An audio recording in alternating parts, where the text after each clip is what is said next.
Bismillah ar-Rahman ar-Rahim. Alhamdulillah, wassalam ala ashrafil mursalin. I would like to welcome you to the weekly research seminar number 3. And last week we had seminar 2, and the topic was the legal department of the future, general and legal market, anchored in the research priority area, crafting excellence models in the context of innovation. It was delivered by Ms. Hiba Al-Fayoumi. She is the Senior Administrative Executive in Legal Affairs. The next one, I think it was, as I said, it's artificial intelligence. The next wave of disruption, it was anchored in the research priority area, smart pedagogy in technology-enhanced learning environments. Smart public health, no, this is not. It was offered by Suma Al-Haj. Today, let us welcome Hassan Ijaz-ud-din. I think one thing good about this event is that we get to know people. And I feel I'm lucky that I've been working with people. Hassan Ijaz-ud-din, maybe we meet him, but we don't know about his work, about his smart ideas. Today he has selected to talk about Arab MOOC, research in remote areas with quality education. Let us welcome Hassan.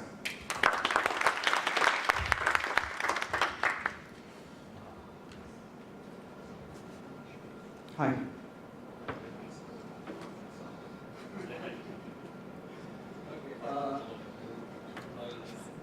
I'll be talking about technology called MOOCs and how it can be used to benefit remote areas which don't have access to higher education in Arab world.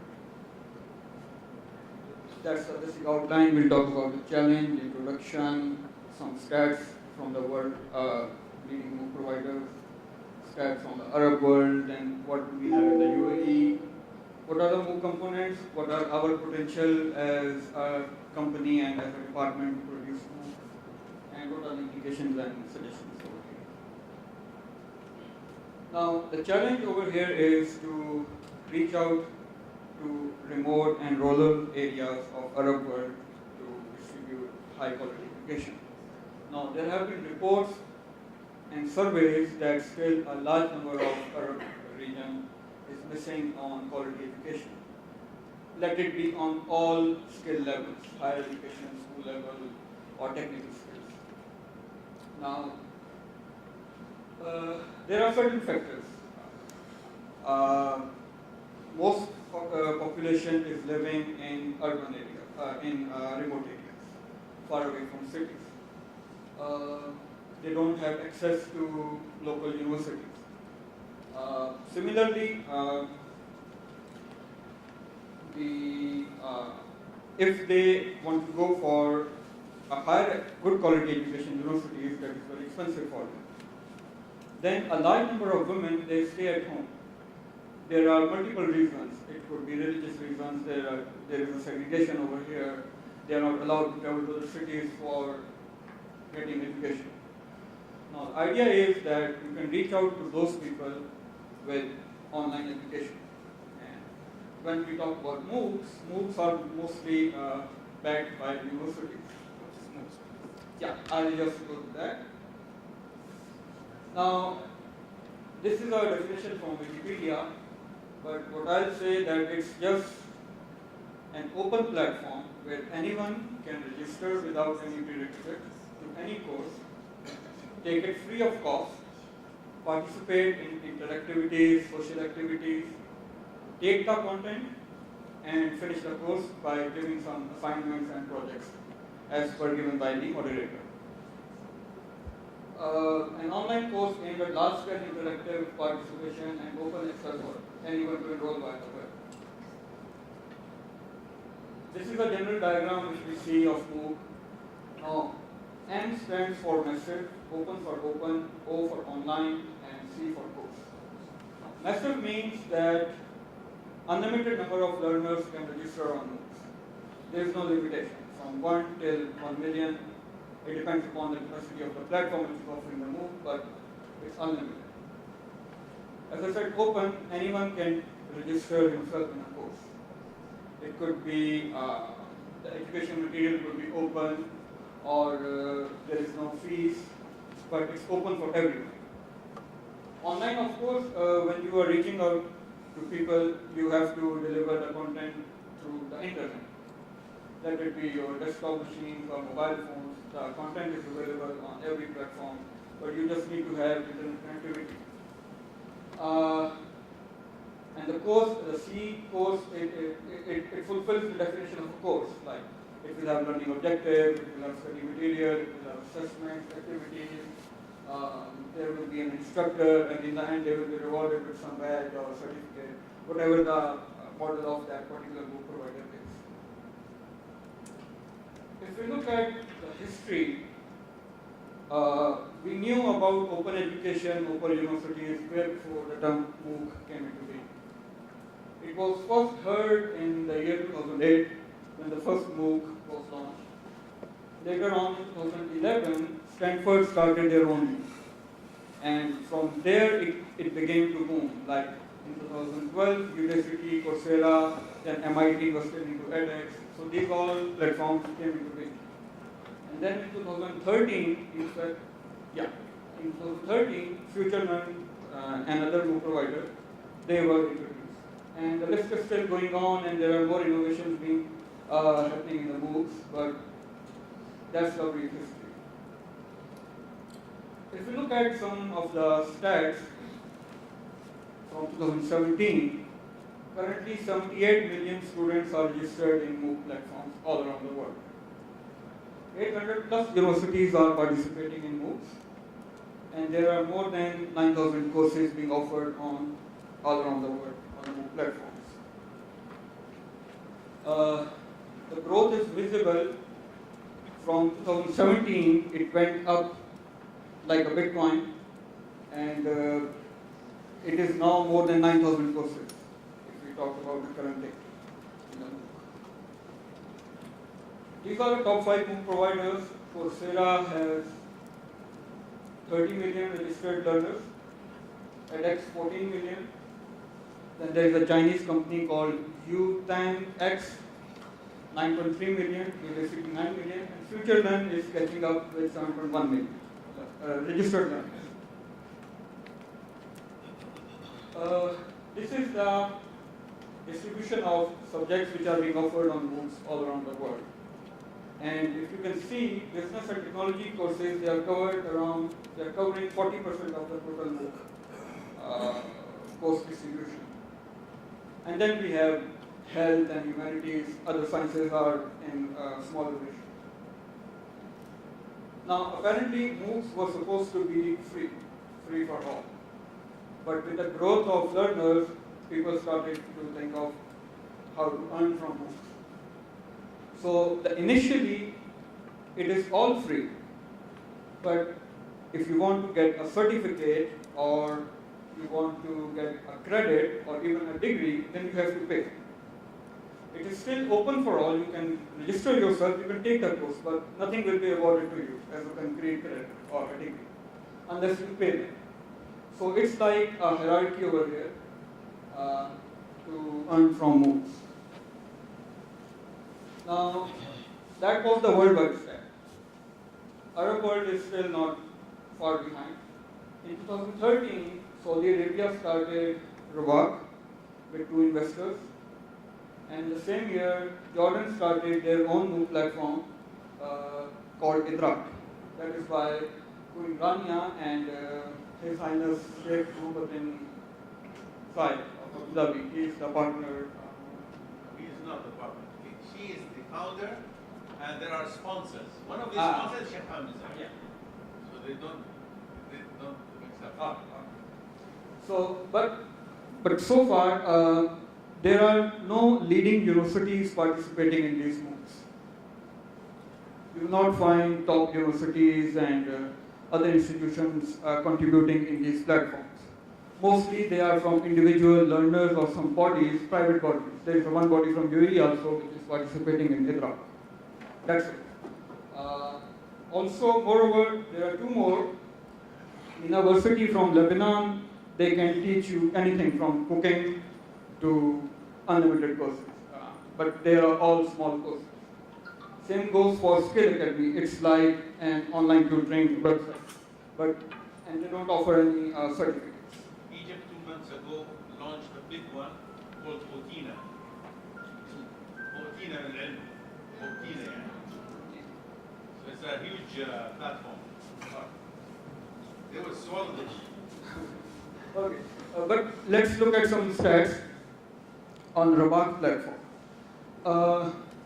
These are the total enrollments. Saudi Arabia, students from Saudi Arabia, there are 40% students. And from UAE, there is only 1% students on Rabat platform, which is from Saudi Arabia. Yes, it's an error. Now, this is interesting.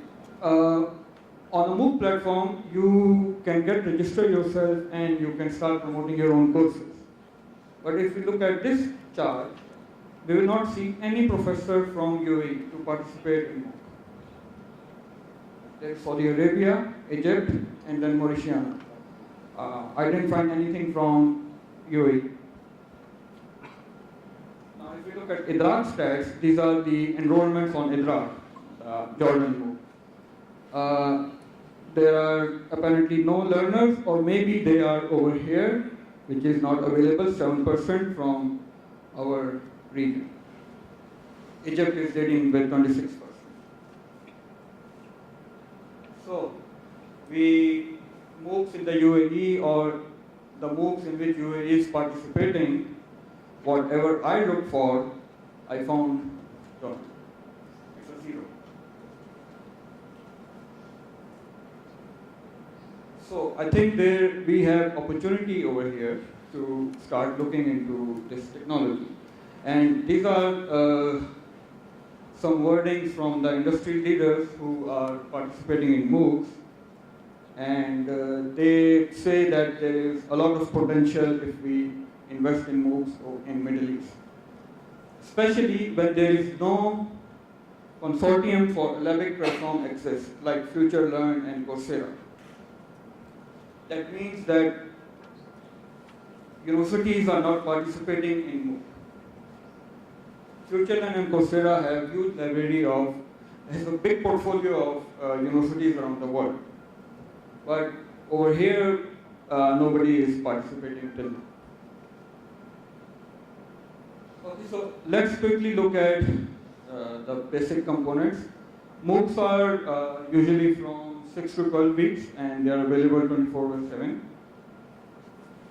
The components, they can have like scaffolding, lectures, networking, collaboration, assessment, and affirmation. Scaffolding will have things like course topic, learning objectives, moderated course syllabus, what is the status of the course, if it's self-paced, online. These things are decided over there. Then lectures. Lectures can be in form of textbook, videos, open education material, offline learning. You can download the content and take it offline, and some links for OERs. Now, this can have anything, any multimedia, and anything which you can use to educate. Then the major components of MOOC, it's the social value of networking and collaboration. Students can interact with each other on social platforms. They can share ideas, they can share their work, their discussions, and then they can collaborate with the instructor as well. So it has to be moderated by someone. Mostly it's moderated by a professor, but these elements should be there. And then, like every course, you have to go through assessments, which are mostly MCQs, you have to submit assignments, and in the end, either depending upon your plan, you will get certificate or credit or badge, whatever the platform was intending to give you. That is just an example of how, when you register in a course on MOOC, how does it look like? So this is week 1. And if you can see, the first item is discussion, the second is video, the third is some article, and the list, it goes like this. And almost all of the MOOCs, they follow the same pattern. Maybe a little bit here and there, but it's the pattern for all the MOOCs. Now, our potential. What I believe that we, being a university, and just like you saw the structure of the MOOC, our courses are structured in the same way. We have a weekly platform. We have a lot of academic programs. We have a lot of faculty. Okay? So as far as resources are concerned, we are not limited. Over here, I'll market myself. Mostly MOOCs rely on video. Delivery mode is video. And in some cases, some interactive multimedia.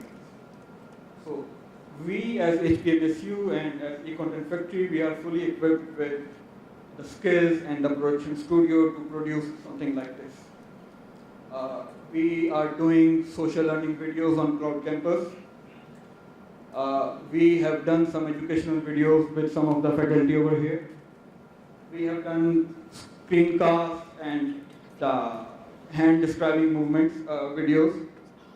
And we can also do audios and podcasts, whatever the faculty member likes to put in the MOOC platform. Plus, for our academic programs, we already have a lot of resources. Like our weekly structure or our structure of a course, it has assessments. So we don't have to invest in creating new assessments. We have assignments. We already have topics for discussion forum. We have our micro-learning videos. So what I'm saying is that we have a lot of resources which can contribute in creating a good MOOC. This is just a guideline on how you can create your course. Obviously, after determining the platform, you just identify the topic, your target audience. You find someone to teach, like if a faculty member is trying to teach a MOOC, he doesn't need to find anyone, but still, you will need someone to help you out there. You cannot moderate the full course on your own. Then we determine the content, what do you want to include in your courses, open education resources, videos, multimedia. You plan your places of interaction, like forums, blogs, how you will interact with students and faculty. Plan interactions. Now, some MOOCs, they are time constrained and they have live classes, and some are asynchronous. But it's a good idea that if you have a live class, you record it, so that if someone comes later, he can at least see the class. He doesn't miss the lecture. Now this is important, plan your continued presence. Now, in distance learning, you have to be very active, in fact proactive, when you are teaching something. So you have to, by you I mean faculty member, whoever who's teaching the MOOC, he has to be very active on the forum. Not only he needs to upload videos or assignments or interactivities, he needs to suggest students or give possible solutions or throw ideas on the platform. And then learners are required to, are given some activities, some assignments and projects, and in the end you just promote and share your I create and improve, you get feedback from learners and you try to continuously improve your course. Implications. The possible way is that you partner with a MOOC provider and start producing content for that particular platform. Let's say we partner with Coursera or FutureLearn, and as per their requirement, we start producing our content and we upload it over there. Or we can create our own MOOC platform and invite other local universities to host their courses on our platform. Now, OpenEdX is an open platform. Almost many people are using this. Even Iraq is hosted on this. The Chinese MOOC, that is also hosted on this. So this can help us also make a consortium over here for all the MOOC providers. Suggestions, we just need to look for target courses or subjects which we think could be beneficial for the community and start producing them. And we need to really motivate faculty, staff and even learners to start MOOCing. Now this is my own term. So you just need to be motivated enough to start your own MOOC. These are some of the references I took from. Thank you very much. Thank you, Hassan.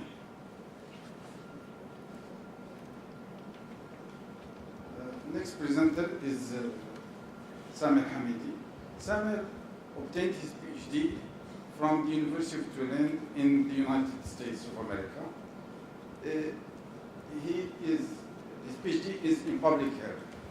He's a good researcher. When I say good, it means that he's fond of research. And in research, one thing is difficult is data, how you are going to analyze data. Samer is very good at it, and I would like to invite you to work with him. He is actually very rich in research, and we don't know him a lot because he keeps for himself and we don't visit him in his office. Welcome, Samer. Thank you, Prof. Ahmed. Assalamu alaikum wa rahmatullah. Thank you all for coming. Today I prepared 75 slides, so maybe this is bad news, but I promise to finish it in time, inshallah. So today I will talk about life expectancy and main causes of mortality in the United Arab Emirates. This is a systematic analysis from the global burden of disease, a study that was conducted from 1990 to 2016. So everyone deserves to live a long life in full health, in fact, and this is the basics of Dubai healthcare strategy that was initiated in 2018. We need a comprehensive understanding of what disables and kills people in order to be able to provide the proper interventions at the proper time. So this, I will present today is part of the global burden of disease study. I extracted data from 3 papers that I co-authored and published in 2017, last year. So today we will talk about life expectancy in UAE and is there a difference between males and females. And also I will talk about the main causes of mortality in the UAE, main categories, and we will see if UAE is doing well compared with other countries. So the main focus, in fact, is UAE and comparing many other countries. The methods that were used, mortality rates were estimated using survey and vital registration data. Life tables were used to estimate the life expectancy, and also years of life lost due to mortality, morbidity, and the disability adjusted life years were calculated. We used robust statistical methods to create estimates for each country, each age group, and year and sex also. So overall, 195 countries and territories were included in the study. So almost all countries and territories. Even countries that are territories that are not recognized as countries were included in the study. But today we will talk mainly about the UAE. The timeline I chose a timeline that is consistent with what happened in Dubai, in fact.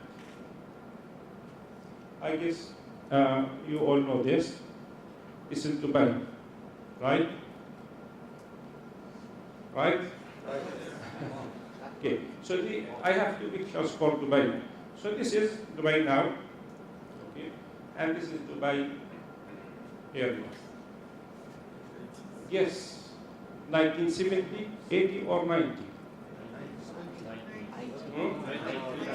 90. 90? 70? 80. You won't be surprised. This is Dubai 1990. So this is the big difference, what happens in Dubai. From this, I will talk to you about health. So the difference is huge difference.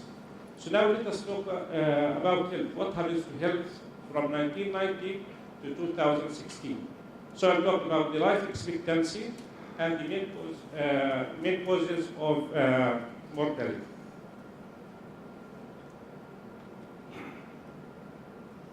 Life expectancy is the average lifespan a newborn can expect, and also it is affected mainly by the death in early ages. So, what is the life expectancy in UAE? Can you guess? 77. Okay, very good. In fact, I extended the analysis to 1971, and there's a good reason why. You know, 1971 is the day or the year of independence. So life expectancy increased, in fact, from 63 years to 75 years in 2016. This is equivalent to 12 years. And this is a huge increase in the life expectancy. So on average, life expectancy in UAE increased on average by 3 months per year.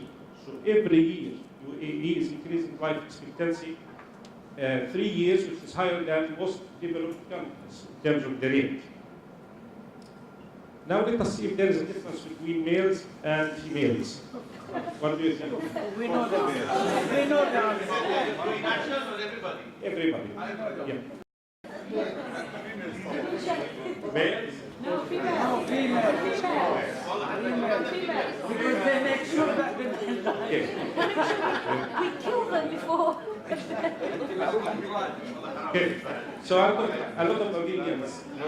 But in fact, females are lucky. They live about 4 years longer than males. Okay? This is in UAE.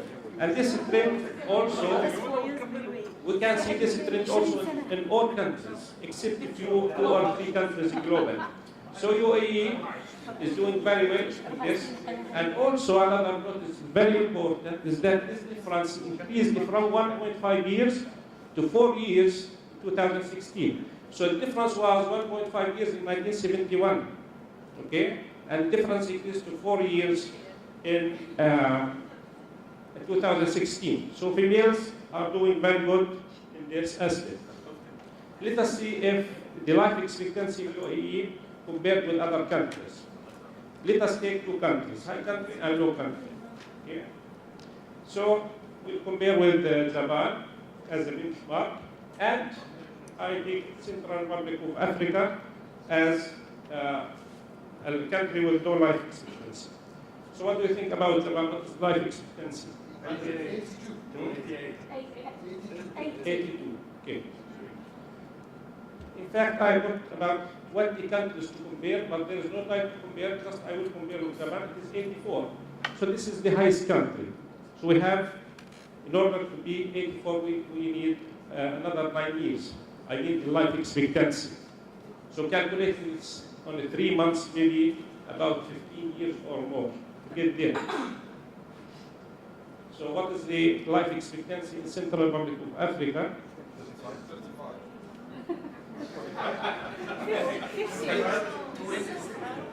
46. Okay, it's about 51. One of the lowest. One of the lowest. And there is a good reason. So when we compare UAE with the other countries, doing very well.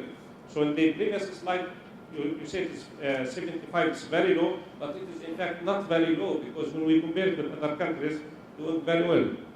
So there is a good reason for this, because of child mortality. In UAE, the under 5 child mortality is about 8 per 1,000. Compared to the Central Republic of Africa, about 125. And out of 1,000, 125 in that country die before the age of 5, compared to 8 in the UAE. Let us talk a little bit about the main causes of mortality. So The mortality rate calculated per 100,000 decreased from 291 to 200 in the year 2005. But then it increased to 265. So the best year for UAE health was in 2005. Then the rate increases. The main causes were cardiovascular diseases, road traffic accidents, cancer, and diabetes. So these are the four main causes. So let us compare to see the health in UAE and Sweden. So what do you think? Is the mortality rate in UAE higher than Sweden or lower? Higher. Higher. Higher. Yes. Higher. Higher. So Sweden experiences almost 3.5 times the risk for death in comparison to UAE. Surprise. Depression. Is it the risk? Yes. What do you mean? So, so in fact, this is not a real number because the population distribution is different between the two countries. So we have to account for this. As you can see, this is the population pyramid in UAE, and this is the population pyramid in Sweden. So a lot of elderly people in Sweden, and they die more. That's why the rate is higher in Sweden. So when we standardize this, and we calculate the age standardized rate, we get this. UAE experiences almost 1.6 times the risk of death. So if we want to compare, we have to use this. So the main causes. Are you calculating looking at the UAE citizens only or the population here? All. Okay. So the main causes of mortality were in fact the four categories. The cardiovascular diseases increased from 29 to 35%, transport from 12% to 16%, cancer from 8 to 13, and diabetes from 6 to 9%. Let us compare the causes of mortality between UAE and Canada. So this is UAE, and this is Canada. So the main difference here in road traffic accidents, much higher in UAE, and also cancer is higher in Canada. And if we compare UAE with any other EU country, we will find the same. We will find the same trend. So let us look at the cardiovascular disease. I'm going a little bit fast because I have to be within time. So the number of cases increased from 1990 about 51,000 cases of cardiovascular disease to 350,000 cases. But this is not taking into account the number of population. So let us take the rate.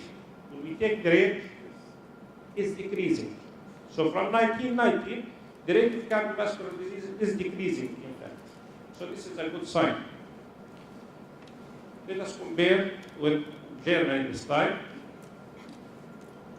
UAE and Germany have the same prevalence of cardiovascular diseases. Same. So you have the same prevalence of cardiovascular disease. But when we look at the mortality from cardiovascular diseases, UAE and Germany, we'll find that UAE experiences almost double the risk of death from cardiovascular diseases in comparison to Germany. So the same rate of prevalence, but double rate of death. Again, for road traffic accidents, we have, in 1990, we had 68,000 cases, now about 500,000 cases. But the rate, in fact, is decreased until 2000 and then increased. So the rate of road traffic accident now is increasing. Let us compare with the United Kingdom. In fact, the UAE experienced about double the prevalence of road traffic accidents than the United Kingdom. So we have the double, ضعف العدد, double the prevalence. Dr. Let us Salah, look at the, yeah, the maximum road speed in the UK is probably about 50 kilometers an hour. yes, So that makes speed one of limit, the- of course, very Exactly. important. Yeah. So let us look at the mortality. UAE experienced 14 times the risk of death from road traffic accidents in comparison to the UAE. So we have double the prevalence, but 14 times the outcome, meaning that the possibility to die here from a road traffic accident is 14 times the probability in the United Kingdom, which is very high. Let's look at cancer. So we have 800 cases in 1990. We have 12,000 in 2016, and the rate is increasing, but with medium rate.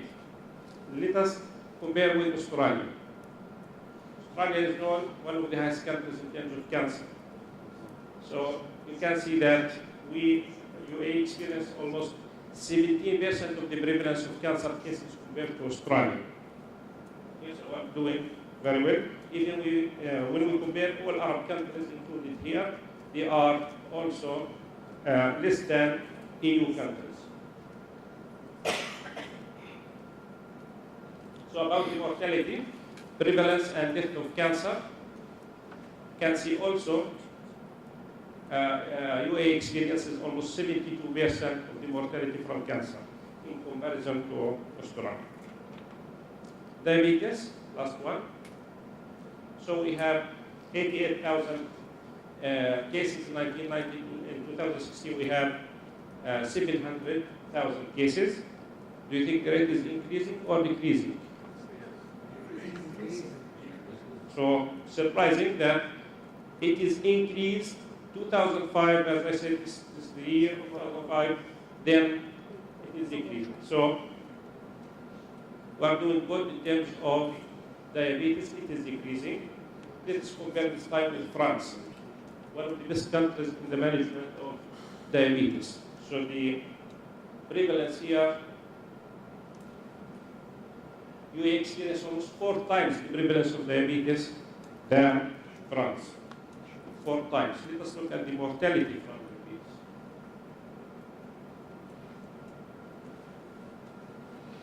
So the mortality, in terms of the mortality, you experience almost 5 times the risk of death. So very high. 4 times the prevalence, 5 times the probability of death.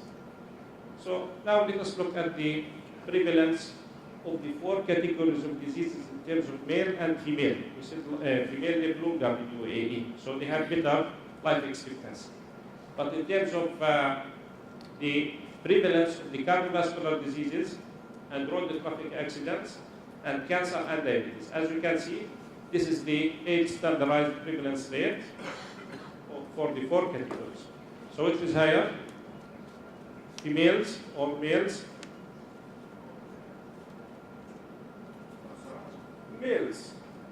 So males experience higher prevalence in 3 of the categories, except for cancer. Females higher than males.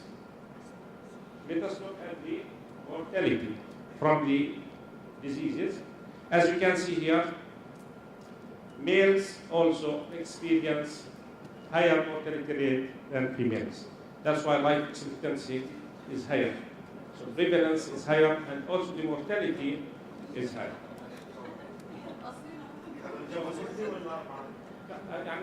واحد يموت شو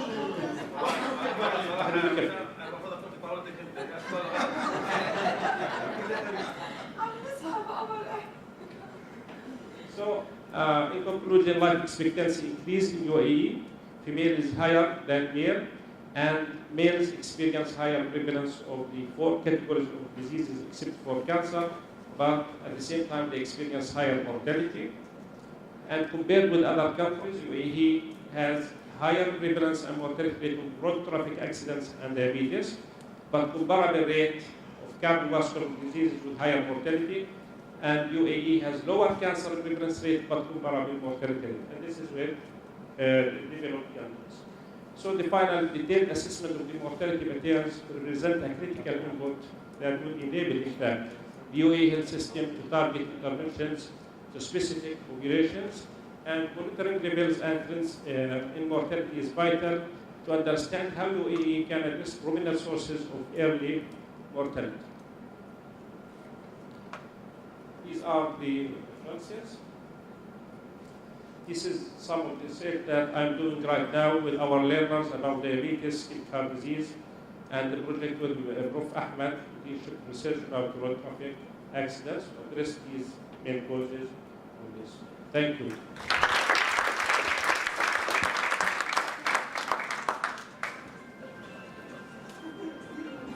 Thank you very much, Samir. I think one thing is missing, maybe Samir will start by asking question. What significance of this information?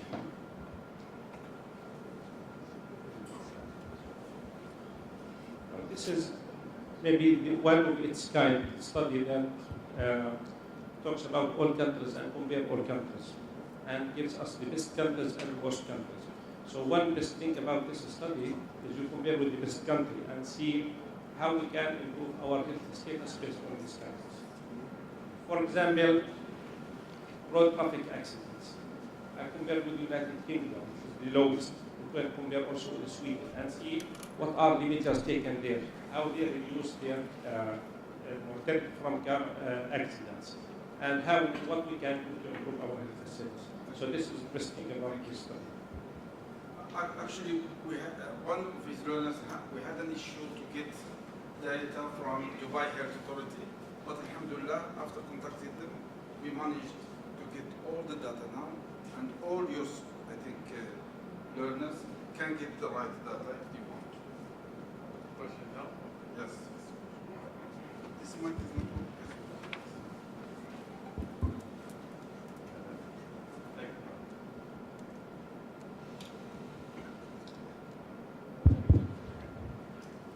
Thank you.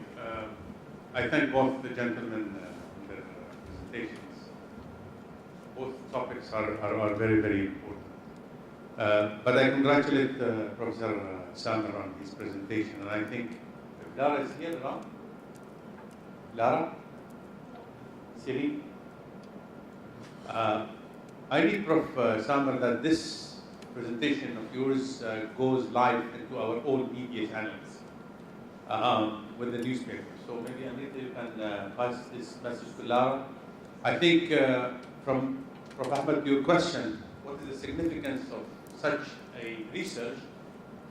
Because we have little awareness. We are so conservative when it comes to bringing up this to the public awareness. And I think some of our authoritative bodies as well, they are conservative in exposing this. But I think, and I haven't seen yet any higher education institution in the country that both goes to the public and publish those type of figures. Once we have a solid research and a researcher, so I think it's something that has to come, Prof. Ahmed, out of the university, from the media. And I think it will attract a lot of attention to the type of research that we are doing. The second point that I want to congratulate also Prof. Samer, that he is engaged with the learners in terms of the research, the future research into these type of topics.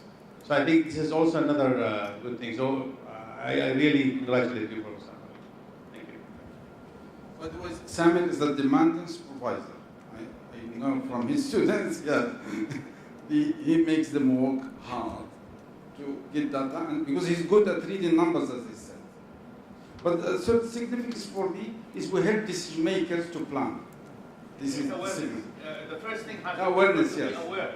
But this And is, even the decision makers, yeah. if they are not aware of such kind of A data and be presented in a solid research structure, they will be reluctant to receive it. They might see it as media headlines, media clippings. But no, I think they have to, you must take care of this, Amrita and Lara, to bring it up to the media, even though we might do kind of a press conference and announce this research here. Well, the reporters should be here, not just only we write an article and press release, that's not the approach.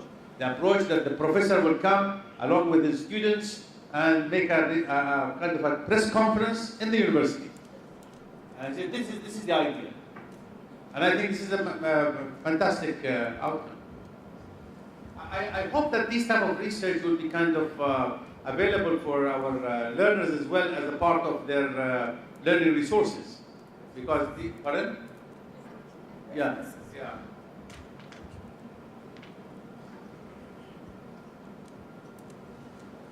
So the relevancy is very important. It's good relevancy to what we are doing.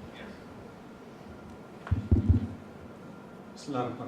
Thanks to both speakers. I have a question for Prof. Samer and a comment for Hassan. The question for Prof. Samer, the first graph that you have shown, which shows the life expectancy in the UAE over the years. I don't know. I am having difficulty accepting that because as we go from year to year, we have to fix the variables. And one variable, for example, that have changed significantly is the population mix. So I wonder if the same graph is done for, say, UAE nationals. How would it look like? Or you try somehow to apply the same method you applied everywhere else. For example, the normalization you've done, which is, of course, a must in these kind of studies. What would the curve look like? So this is the question for Prof. Samer. The comment for Hassan, if I'm allowed. Thank you. This is great. I think, although we're late, in my opinion, on the MOOCs thing, but it's never too late to do the right thing. And one good news, at least, is that the region, the Arab world region, is not there anyways. So even if we start doing something strong now, we will be first. And I see that the two options that you presented at the end, they're not this or that. I think it's very important that our presence in global platforms like Coursera and FutureLearn is there. So, and that can be achieved maybe via 3, 4, 5 courses that will be top sellers. And at the same time, or immediately after that, we can do the other one. But thank you. Thanks to both.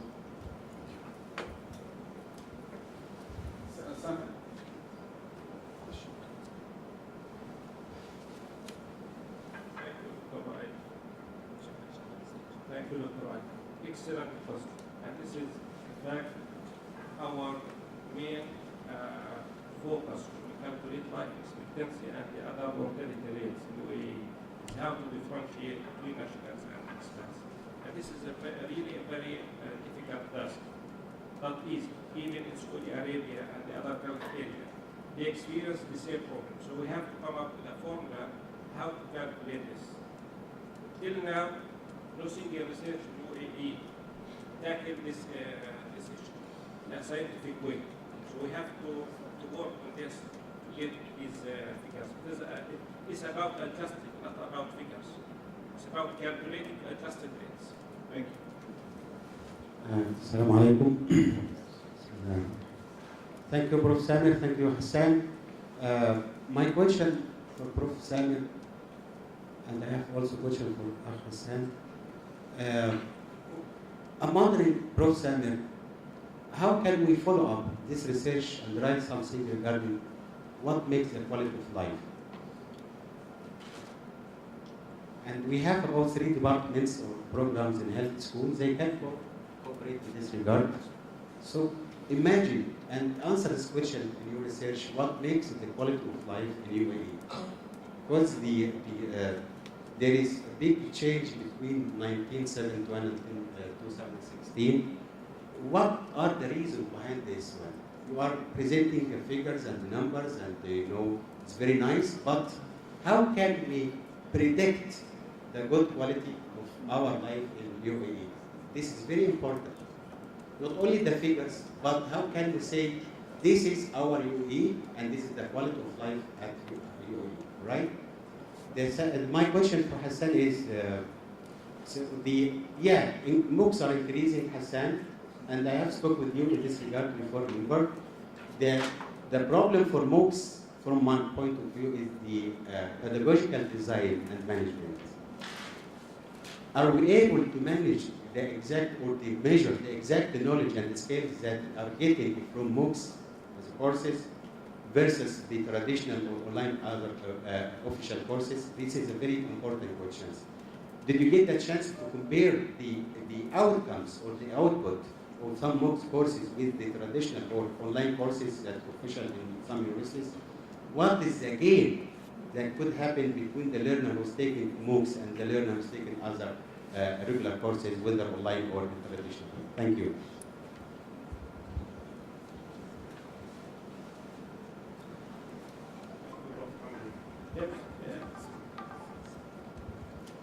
In terms of the quality of life, this study did not look at the quality of life out of the scope. But we can conclude something when we talk about mortality rate. It reflects the quality of life. For example, the road traffic accidents. We say we have 500,000 cases of deaths and injuries. This is, no doubt, will affect the quality of life. So in indirect way, it reflects the quality of life, but it does not measure the quality of life. The quality of life is a completely different domain from the mortality rate. Quality of life is a group of study. Quality of life is a completely different from mortality statistics and mortality calculation and calculation of the average life expectancy.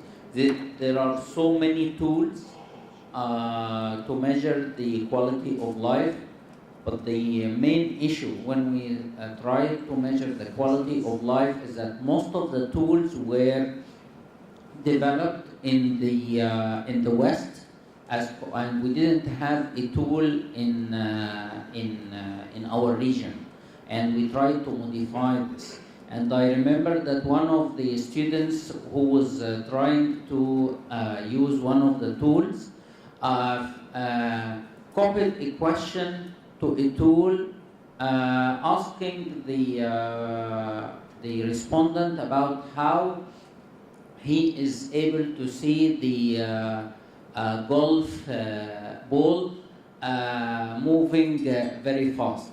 And I told the learner, I don't think he knows actually what is golf. So you are asking about something that is completely irrelevant to the in our region. But again, the quality of life has specific tools, and we need to modify these tools in our region.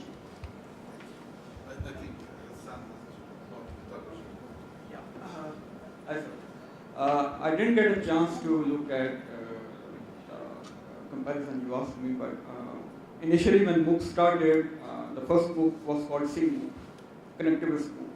That meant that there was no particular structure of it. You just throw the topic online. Students will go around the world, gather material. They will see study from anywhere they get, and then on a social platform they will collaborate and solve the quiz.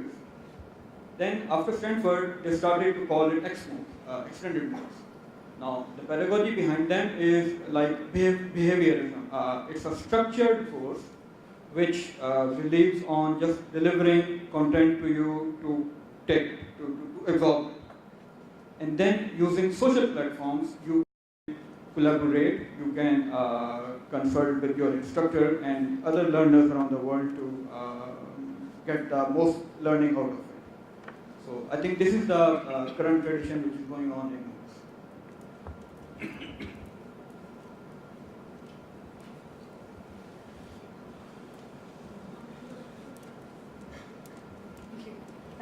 Thank you so much to both presenters. Big thank you, Prof. Sander. I still need to get used to calling you Prof, actually. Anyway, one of my first points is, obviously you presented a huge amount of data, and that obviously have implications for policymakers. A question to you, Dr. Sander, how can you take this forward to policymakers with RTA, because obviously it refers to road traffic accidents, and fatality rates with road traffic accidents, policymakers in DHA, policymakers in the Ministry of Health. How can you take this research so that it's not just confined to the walls of HBMSU or our learners, it's taken out? That's the first point. My second point is, you state that there's an increase in cancer patients, or the number of cancer patients. Could it be not that we now have better detection systems and early detection systems of cancer patients.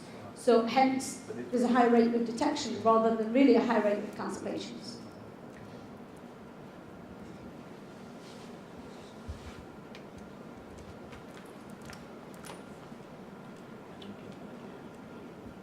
Thank you, Dr. Khadija. In fact, the first thing is to do this awareness about these studies. These studies are rare in our region. We have to do this awareness, and so we want to link the policymakers to what we do in academia. And this is not easy. And one person cannot do it, but as university, we can do something. Regarding the cancer, screening for cancer, no doubt about it, it will increase. And part of the, this is why when I presented about the EU countries, most of them have higher prevalence of cancer. One reason for that is screening. They screen everything. That's why we have high prevalence. But also, in EU countries, the other factor is aging. They have higher percentage of people who are over 65, and those people are more at risk of developing cancer. So this is why they have a higher prevalence of cancer.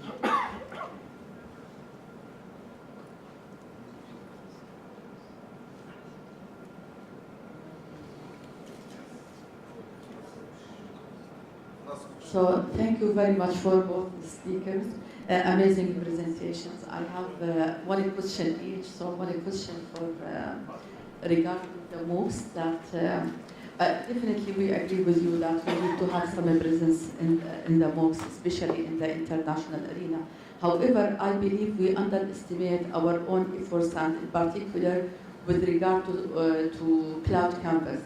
I believe that what we are, it is not like just to have the MOOCs as what you have presented, it's just to make available some open e-learning content and learning objects, and believe the approach that we are doing, especially now while having the privilege to attend some of the meetings of the Chancellor with some of the ministries and governmental organizations, when he encouraged them to put some certain content regarding specific topics that they want to increase awareness for the community and for their own employees.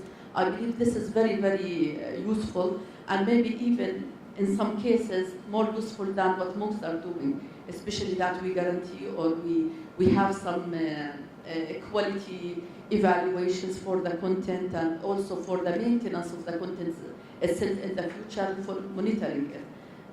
And even our partnership with Starbucks and so. But it seems that maybe we need to promote it a little bit more. We need to promote a cloud campus internally and externally, because I believe this is a very good initiative we are doing. Regarding Prof. Samer, my issue is with the saturation limit, because I believe that you cannot expect this rate to increase. Definitely in the beginning or in 1971 or whatever the starting year, we were very low. That's why it was very possible to go that much. But later on, there is some limit. Like this rate cannot continue forever. It will stop somehow. So this thing you need to maybe consider. The other thing is, I have this statement from Prof. Ahmed. He always shared interesting facts with me. So he told me that His Excellency Al-Gargawi has mentioned in the latest government summit, التطور الطبي أصبح يضيف 5 سنوات جديدة لعمر الإنسان في كل عقد. شخص بعمر 90 ستكون صحته بصحة شخص عمره 60 اليوم. How accurate is that? I don't think it's also about mortality, but it's also linked to the quality of life and what Mustafa said. But how accurate is that? I don't know when they throw some statistics, and definitely your statistics is based on research, but how accurate those things? Thank you. Politicians do not analyze statistics on research. Thank you very much. I think we are coming to a close. I want to make 2 points, please. Those who have submitted for Innovation Arabia, please, I would like to welcome them to register now. They will not have to pay. But they will have to improve their presentations, because the audience will be different. We are friends, we are family. The audience will be international, it will be big, and I want that when you present something, it will look, inshallah, much better, and I'm sure that you will do it. The second point I want to make is that we have to start forming teams now, because we don't leave it till the end. I am already forming two teams at least, for me as a researcher. And I want everybody to choose. It's free, but announce it to me, please, so that we start working from now. We don't let it to the end. Thank you very much, and see you next week.